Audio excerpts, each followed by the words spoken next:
Olá, sejam bem-vindos ao podcast Essência Médica, um lugar onde nós vamos falar sobre ciência, planejamento de carreira e sobre medicina com propósito.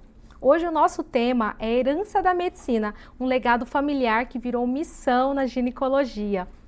E hoje vocês vão estar perto e conhecer a história da doutora Giovanna Fortunato e convidar para que vocês saibam um pouquinho mais sobre a sua vida, sobre a sua carreira médica. Nós temos a honra de tê-la hoje conosco. Doutora Giovanna é médica ginecologista obstetra, professora universitária, referência em endometriose. Ela vai compartilhar conosco sobre esse legado da medicina. Seja bem-vinda, muito obrigada pela sua participação. Obrigada, né? Fiquei muito feliz pelo convite, né? Muito honrosa também, né? De estar aqui, porque eu tenho uma admiração muito grande, né, doutora, por você, por toda a sua família, né? Já conheço de longa data, então é uma família que eu tenho um carinho muito grande mesmo, né? E vai ser bacana, né? Vamos falar um bate-papo, eu contar um pouquinho da minha vida, da minha profissão, né? Para estar divulgando aí algumas coisinhas pessoais também.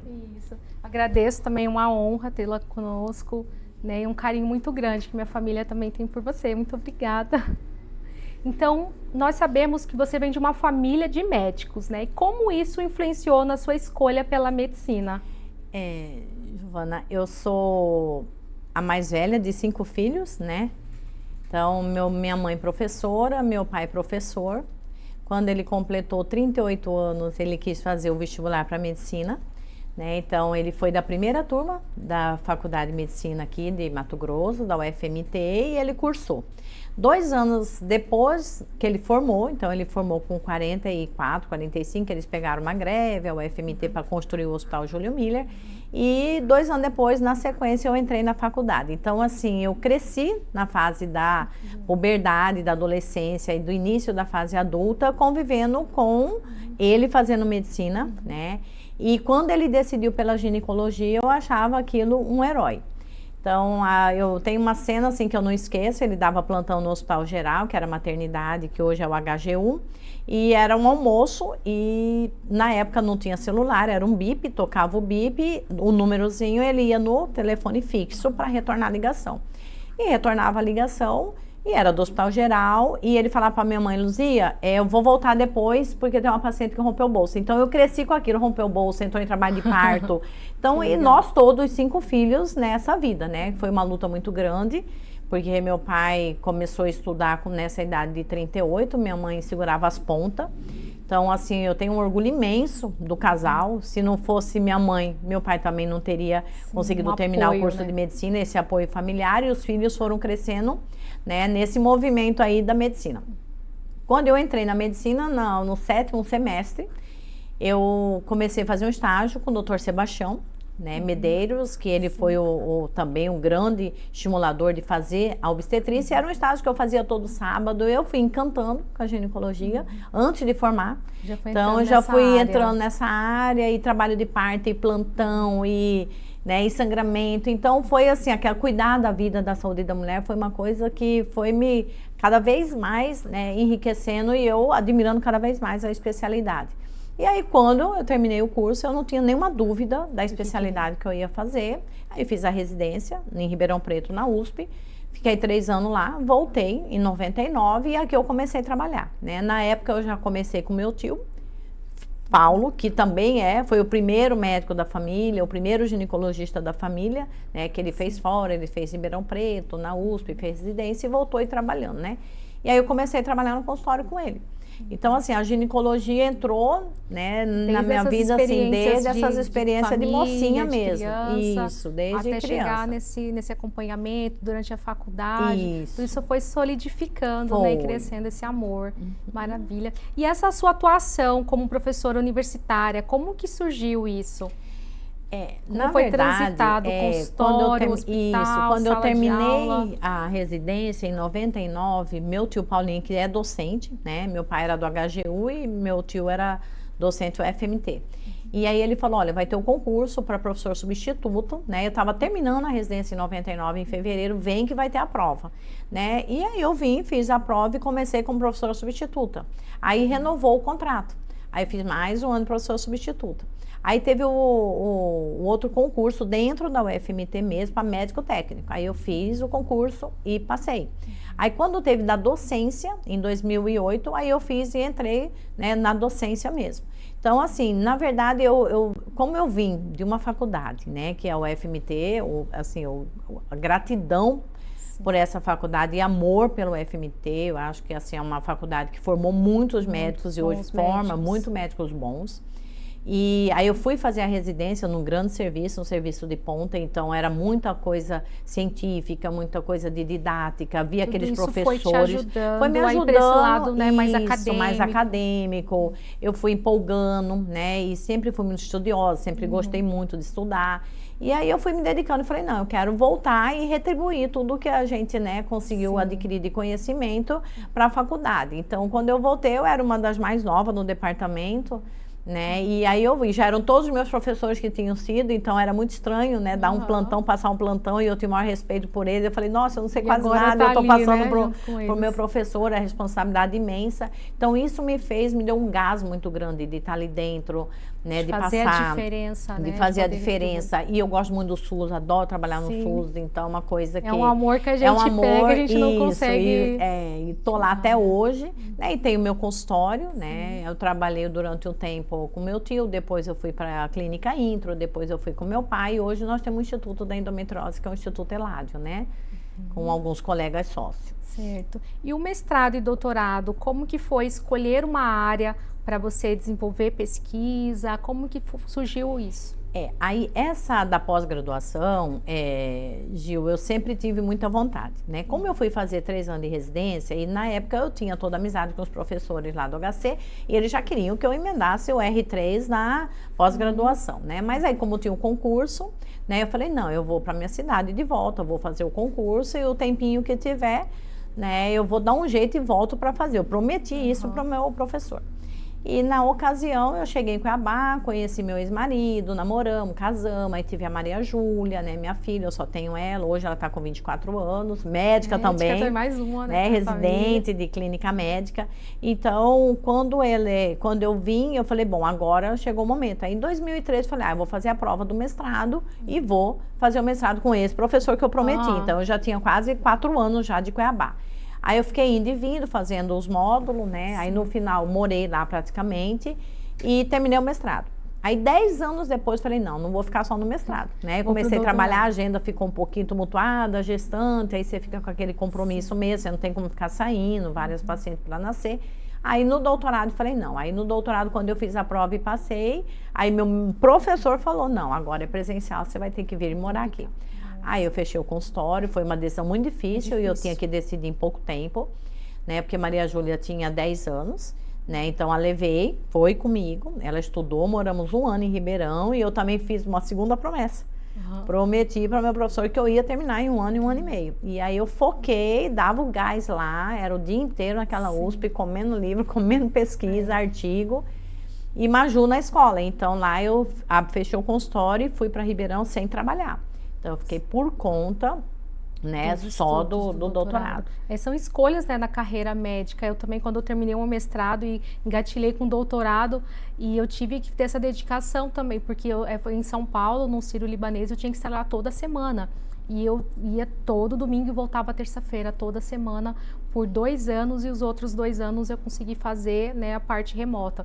E são escolhas na nossa vida, né? Que a gente precisa se organizar, se dedicar pensando em algo ali maior. Sim, e é uma experiência gigantesca, porque você aprende uma coisa totalmente fora da medicina, diferente, pesquisar, ficar mais crítica dos trabalhos, né? Saber você vai interpretar, isso, os dados, né?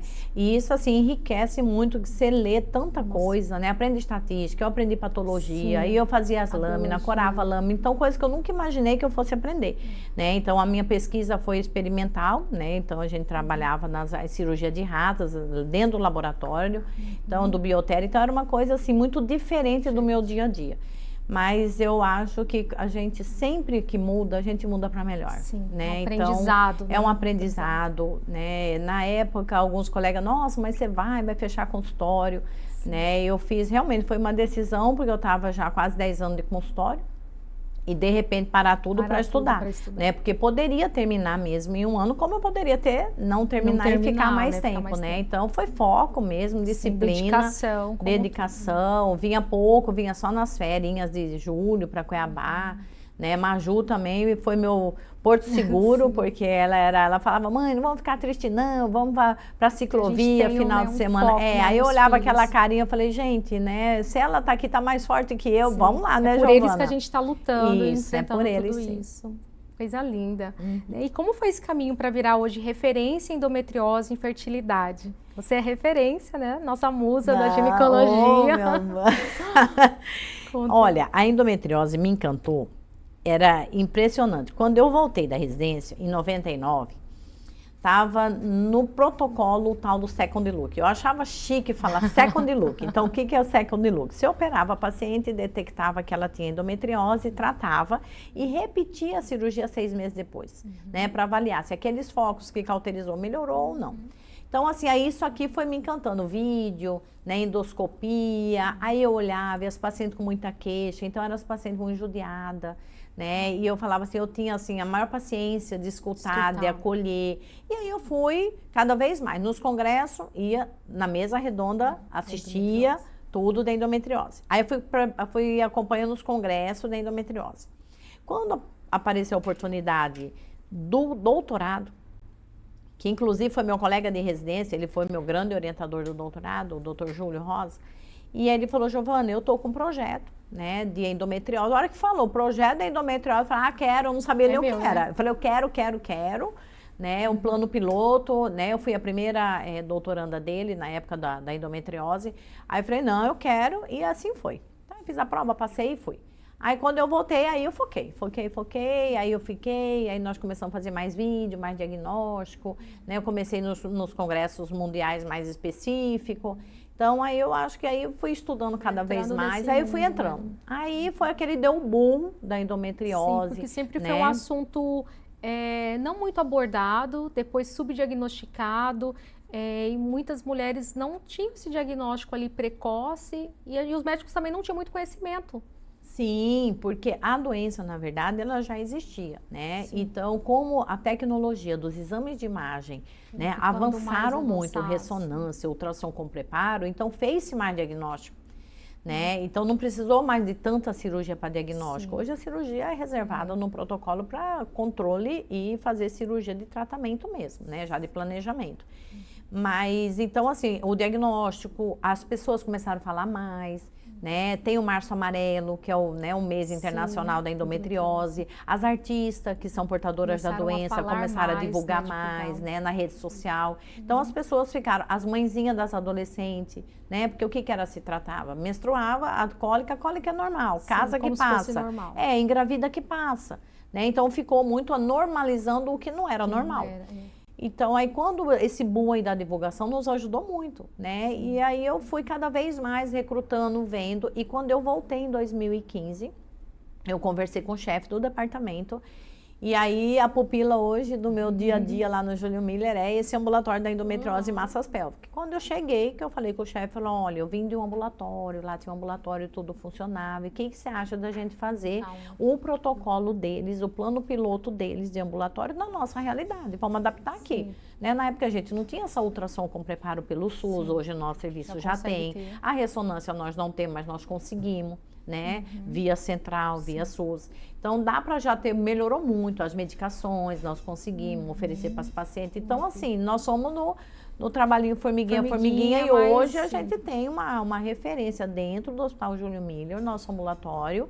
Já temos junto a equipe que opera, equipe muito boa de endoscopia. Já consegue direcionar ali. Isso. E o pessoal do intestino, o pessoal da coloprocto também já estão lá para cima da curva de aprendizado e nos ajudam muito. Então hoje eu fico muito, assim, eu sou muito grata, sabe, a todos que nos ajudaram, desde para montar o serviço, quer dizer, são 10 anos, né, e hoje o ambulatório é lotado. Né, precisa que alguém comece, né? Alguém tenha coragem. Então, aproveitando desse assunto da endometriose, eu queria que você explicasse um pouquinho, né, quais são os sinais de alerta que toda mulher precisa ficar atenta para a gente conseguir ter um diagnóstico, né, precoce e ajudar essa mulher, principalmente pensando na questão da infertilidade.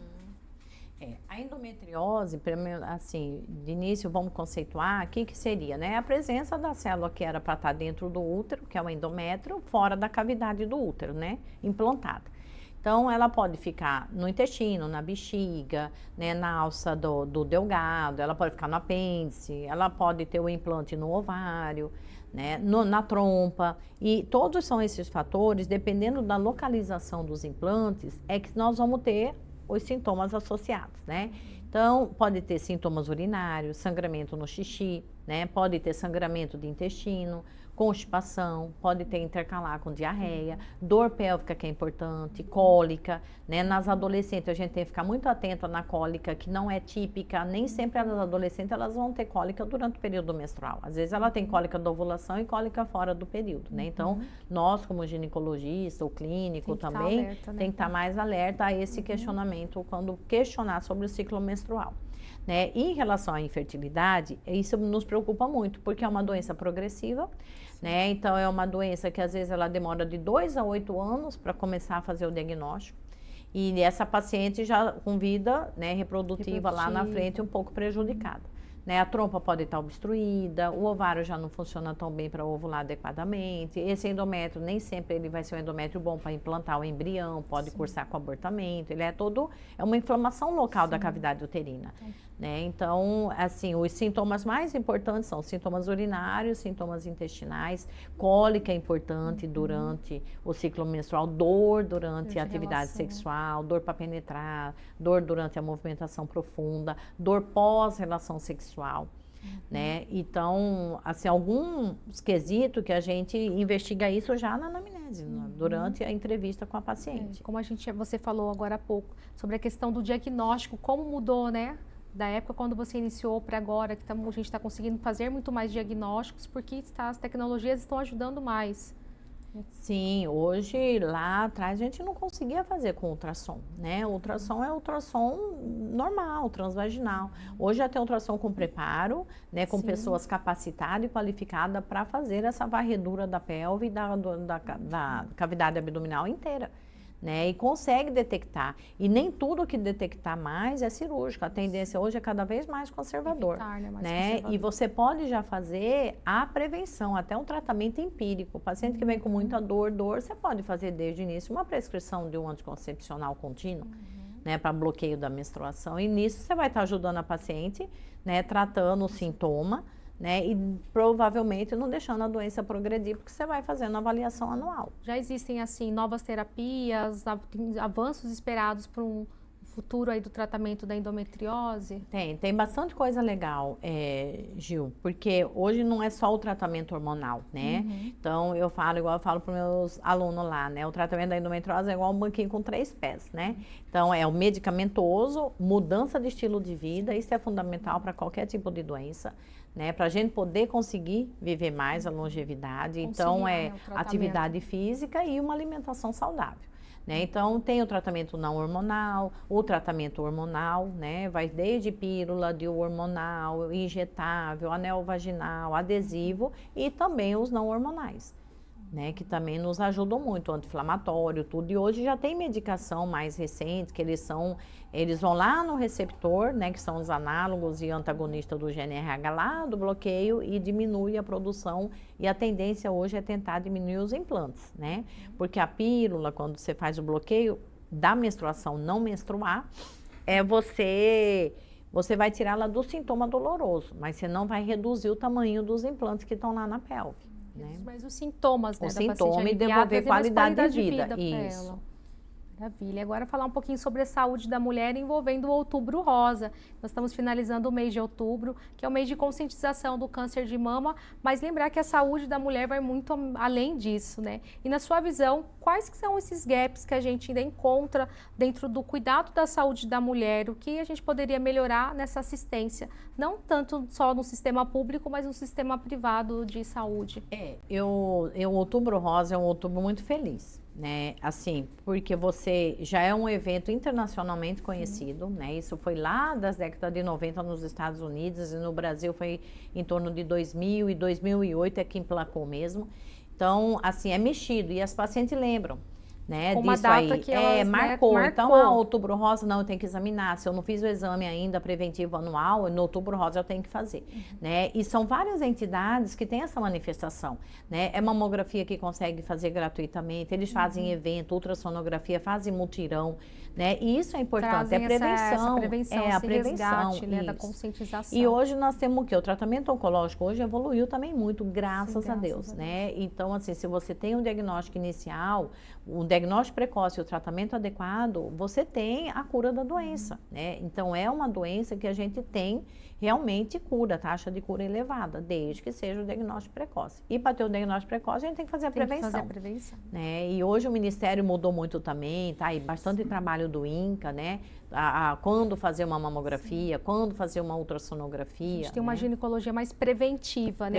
Instrutiva, que o Sistema Único, né, de Saúde consegue, né, abordar isso para o nosso paciente. E os médicos também estão buscando também ter essa orientação para o paciente. E com os alunos, como que você trabalha isso ali dentro da universidade? Eles sabem que eu sou meio pisca por mama, então assim, sabe, é uma coisa já meio de toque, é o que eu falo, Giovana tem um transtorno, né, é muito tudo, mesmo no ambulatório da endometriose, então... E ver a mulher como um todo, isso, né? como um todo. Hoje ainda falei para um aluno à tarde, um rodízio novo, eu falei, olha, todas as pacientes nossas da endometriose, nós temos que sempre perguntar a mama, examinar a mama e solicitar exames necessários para aquela idade da paciente. Né? Então, a paciente não vem aqui, porque às vezes ela vai vir aqui só pela endometriose anual. Mas ela tem alguma coisa, né? Então, ela não... a consulta da endometriose não deixa de ser uma consulta ginecológica preventiva. Né? Então, eu falo, olha, mama, você fica... Aí eles falam que eu tenho toque de mama. Então, é uma coisa assim. E eu sempre... né, oriento quando pedir uma mamografia, por que complementar com uma ultrassonografia, a idade da paciente, olhar os antecedentes, né? Então, paciente que tem nódulo, classificação da radiologia, para eles estarem atentos. Porque eles vão ser os examinadores futuros, né? Então, eles tem que falar com eles mesmos, né? Com os residentes, porque eles orientar, vão estar vendo tudo. Né? E essa formação também, Gil, que eu acho bem interessante da atenção primária, é o médico da família, o PSF. Isso é excelente. É a ponta, né?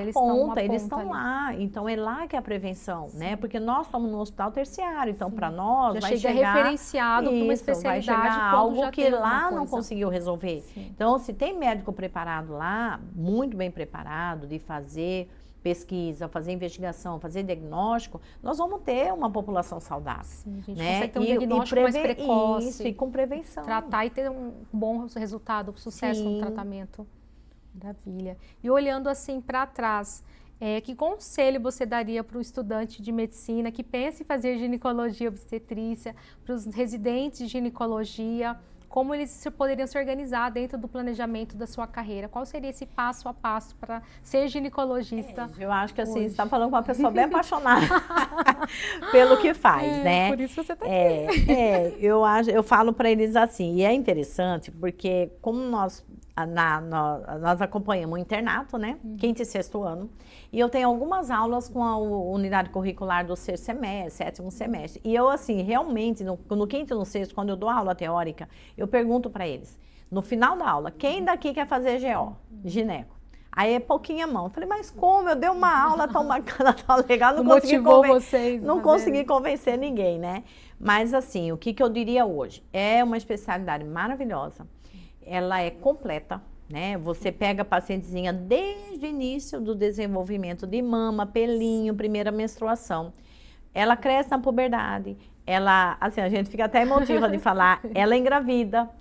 Aí, você cuida dela no menacme, né, na fase reprodutiva, aí ela vai na fase do envelhecimento. Então, ela entra na perimenopausa, no climatério, e você fica com a paciente até a vida toda. Aqui, né? E aí, você tem que dar uma dividida com o geriatra, né? Eu falei, o geriatra não pode pegar nossas pacientes antes dos 50.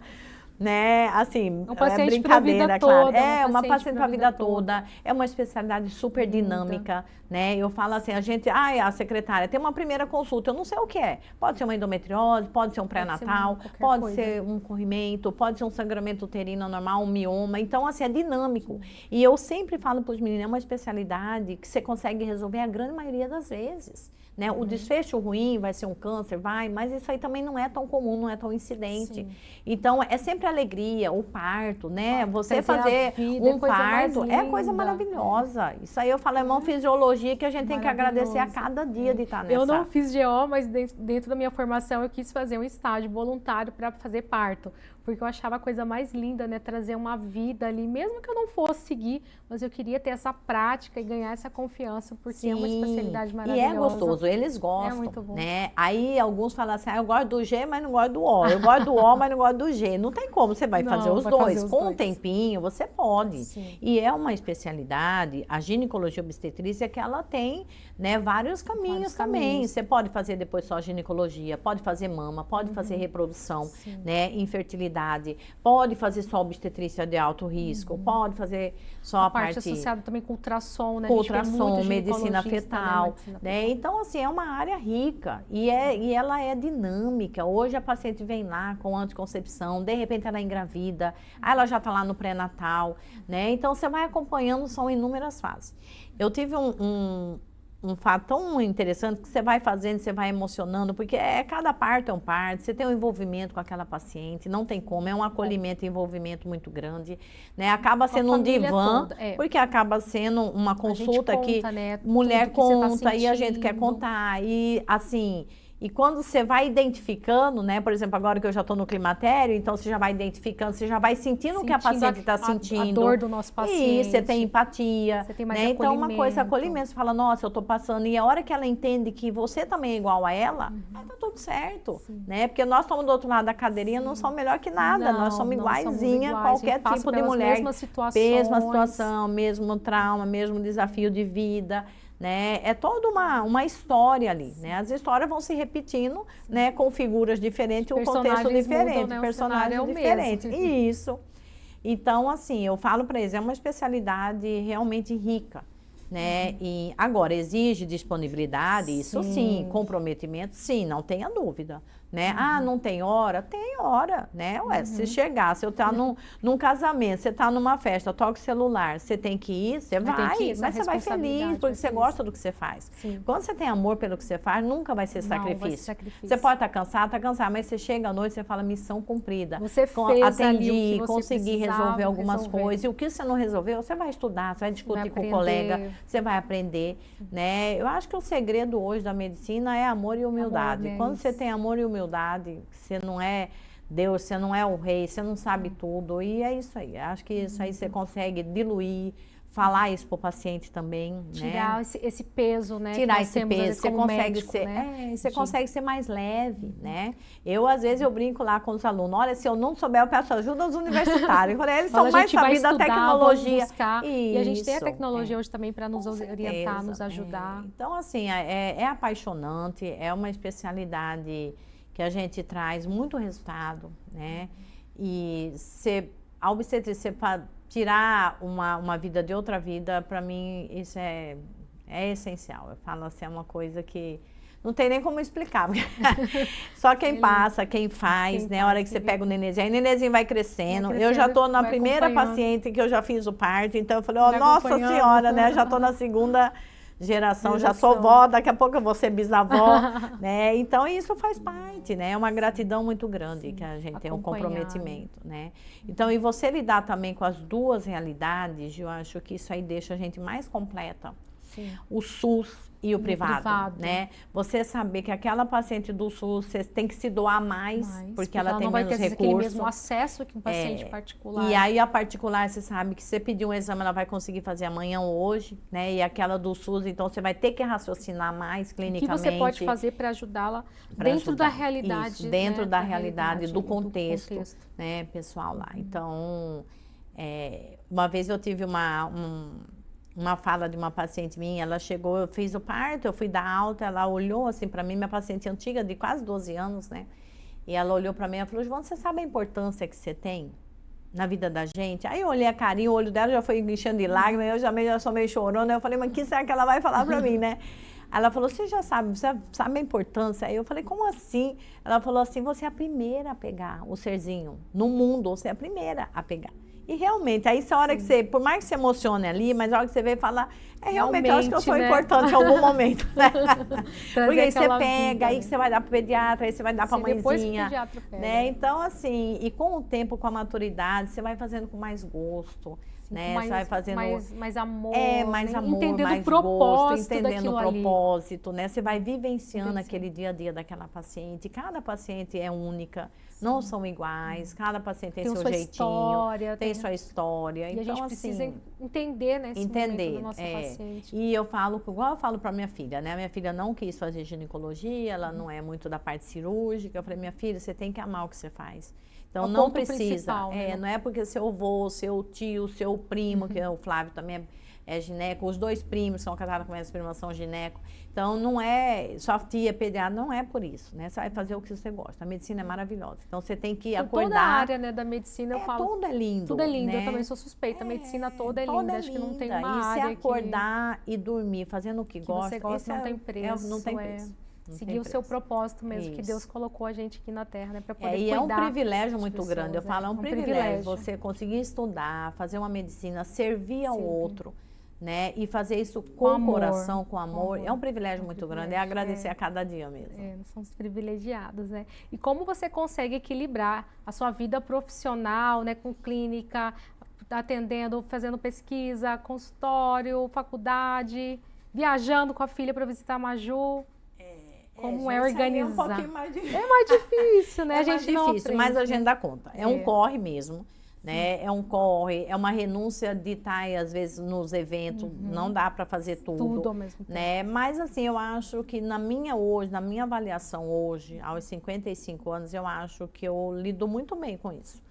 Sabe, assim, é apertado o horário, mas eu consigo fazer minhas coisas, eu faço minha academia, eu faço minha atividade física, né, eu vejo meus pais, né, então eu consigo ter esse ambiente, agilizar, né, familiar, isso. Mas cuidar de você, ter esse momento também de autocuidado, que é do importante. autocuidado, porque é importante, né, a gente trabalha com saúde, tem que estar bem, a cabecinha tem que estar boa, né, e assim, o físico, ser disposta, né? E Maju fora, aí eu tento, né? Dou aquela corridinha, pego aquele voo de sexta à noite, volto domingo à tarde, aí se tem gestante eu não vou. Já tive várias renúncias, já tive renúncia de chegar no fazer o check-in, paciente romper o bolso, eu volto para trás. Então, assim, mas nada que isso aí falasse, nossa, que, né, não, nem para mim já faz parte do meu dia a dia mesmo.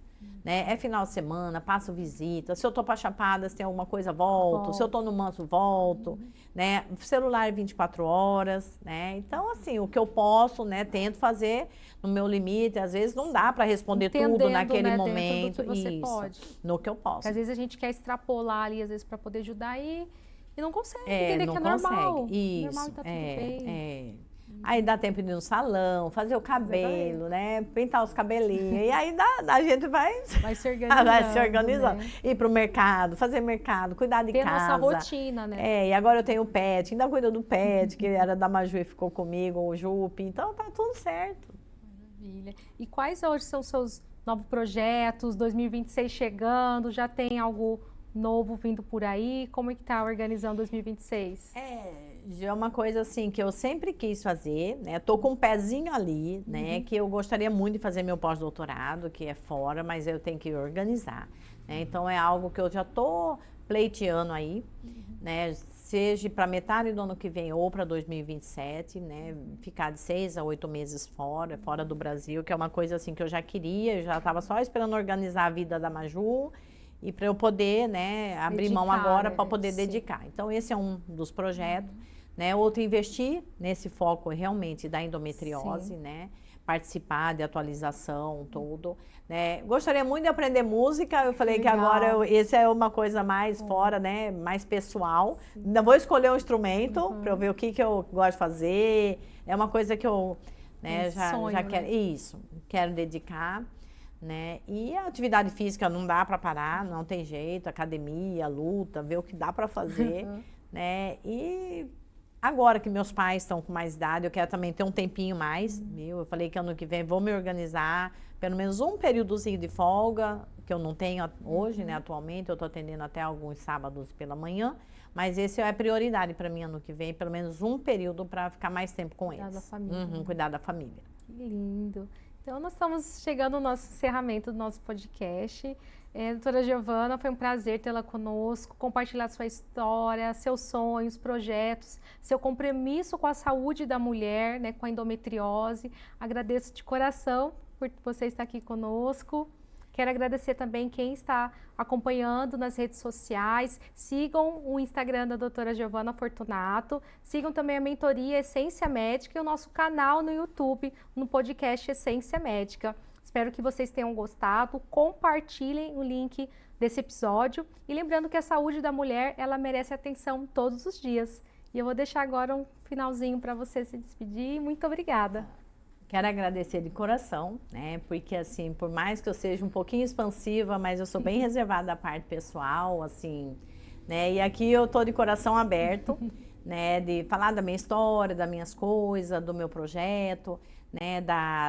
Dessa convivência com a ginecologia, então a gente acaba emocionando, né? E quando você me convidou, eu falei, esse eu não vou falar não nunca, um convite desse. Primeiro que eu gosto demais de vocês sabem, né, sua mãe, suas irmãs todas, e quando você vê uma pessoa que te chama, né, para falar de algo muito pessoal, de contar a sua história, isso é muito gratificante, né, Gil? E assim, poder falar um pouquinho, né, de como a gente cuida da vida da mulher, porque às vezes as pessoas veem e querem falar, né, como será o dia a dia dela, né, o que ela faz, o que ela gosta, como que ela lida com tudo isso, até para a gente poder estimular, né, nossos alunos, né, pessoas que têm a vontade de fazer, porque às vezes quando você conversa com um profissional que às vezes não é tão feliz na área, ele vai falar algo que não vai ser tão bom, e isso nós somos formadores de opinião, nós estamos dentro de um sistema acadêmico, dentro da faculdade. Faz diferença. Né, faz a diferença, então o que eu posso lá tracionar para fazer GO, né, esses dias...